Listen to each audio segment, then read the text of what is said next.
अक्टूबर का महीना शुरू हो चुका है और इस महीने में सर्दी वाले फूलों का खिलना भी शुरू हो जाता है।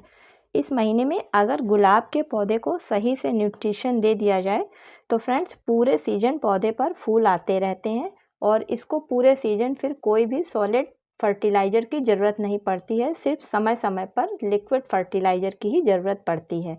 नमस्कार दोस्तों, मेरे यूट्यूब चैनल पर आप सभी लोगों का हार्दिक स्वागत है। फ्रेंड्स, सर्दियों में जो फ्लावरिंग स्टार्ट पौधों पर होती है उसके लिए पौधों को अभी से तैयार करना बहुत ज़रूरी होता है, क्योंकि यदि समय रहते उनमें सॉलिड फर्टिलाइज़र दे दी जाती है तो पूरे सीजन फ्लावरिंग अच्छे से होती रहती है। आज के वीडियो में गुलाब के पौधे पर 4 ऐसे ज़रूरी काम बताऊंगी जिनको कि यदि अक्टूबर के महीने में कर दिया जाता है तो पूरे सीजन गुलाब के पौधों पर फूल ही फूल आएंगे। सबसे ज़रूरी और पहला काम है पौधे पर प्रूनिंग करना। तो फ्रेंड्स, इस समय गुलाब के पौधे पर सॉफ्ट प्रूनिंग होएगी, हार्ड प्रूनिंग बिल्कुल भी नहीं करनी है। सॉफ्ट प्रूनिंग का मतलब है कि जो कि पौधे के ऊपर पत्तियां या मुलायम वाली टहनियां हैं उनको कटिंग करके हटा देना है, जिससे कि उनकी जगह पर नई ब्रांचें आएँ और उन ब्रांचों में कलियां आएँ। हार्ड प्रूनिंग उसी कंडीशन में आपको इस समय करनी है कि जब आपके पौधे की बिल्कुल भी ग्रोथ नहीं हो रही है या फिर आपका देसी गुलाब का पौधा काफ़ी पुराना है, उसमें आप हार्ड प्रूनिंग कर सकते हैं। अन्यथा सभी गुलाब के पौधों में इस समय सॉफ्ट प्रूनिंग ही करी जाएगी।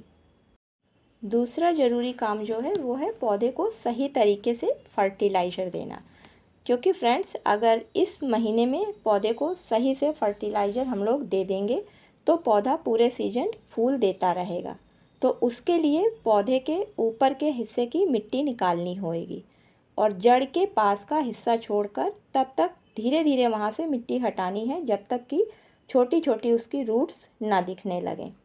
इस प्रकार मिट्टी निकलने से बरसात के कारण अगर मिट्टी में कोई फंगस वगैरह लग रही है तो वो हट जाएगी। और अब इस निकली हुई मिट्टी को 24 घंटे के लिए धूप में सूखने के लिए छोड़ देना है। अब तीसरा काम पौधे पर जो करना है वो फ्रेंड्स, जो गमले में नीचे मिट्टी बची हुई है उसकी धीरे से गुड़ाई कर देनी है, जिससे कि जड़ों में नीचे तक हवा जा सके।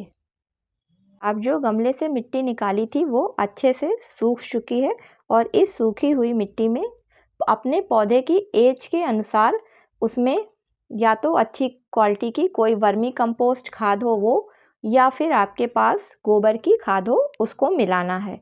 और इस खाद में ही आपको थोड़ा सा एप्सम सॉल्ट डाल देना है, क्योंकि फ्रेंड एप्सम सॉल्ट से पौधे की ग्रोथ काफ़ी अच्छी होती है और पौधे में फ्लावरिंग भी जल्दी स्टार्ट होती है। दूसरा, अगर आपका पौधा ग्रोथ नहीं कर रहा है तो आप उसमें थोड़ा सा आयरन डस्ट भी डाल सकते हैं। आयरन डस्ट पौधे को, खासकर गुलाब के पौधे को काफ़ी पसंद होता है। अब इन सभी चीज़ों को अच्छे से मिला लें और जो गमले से हमने मिट्टी निकाली थी उस जगह पर इसको भर दें। चौथा और लास्ट काम है कि जब सेकंड टाइम पौधे को आप पानी देते हैं तो उस पानी में थोड़ा सा किसी अच्छी क्वालिटी का फंगीसाइड ज़रूर मिलाकर पौधे के गमले में डाल दें, जिससे कि पौधे में किसी तरीके की कोई कीड़ा मकोड़ा ना लगे और पौधे की ग्रोथ भी अच्छी हो। ये काम सिर्फ आपको एक ही बार करना है। फंगीसाइड डालने से दूसरा बड़ा पौधे को बेनिफिट्स ये होएगा कि पौधे की रूट्स में किसी भी तरीके की सर्दियों में फंगस नहीं आएगी और पौधा हमारा सुरक्षित बचा रहेगा। तो ये ज़रूरी 4 टिप्स थी जो यदि अक्टूबर के महीने में गुलाब के पौधे पर कर दी जाती हैं तो पूरे सीजन पौधे पर गुलाब की भरमार रहेगी और चारों तरफ आपको अपने बगीचे में गुलाबी गुलाब खिला हुआ दिखेगा। फ्रेंड्स, अगर मेरा वीडियो पसंद आया हो तो प्लीज़ इसे लाइक ज़रूर करिएगा।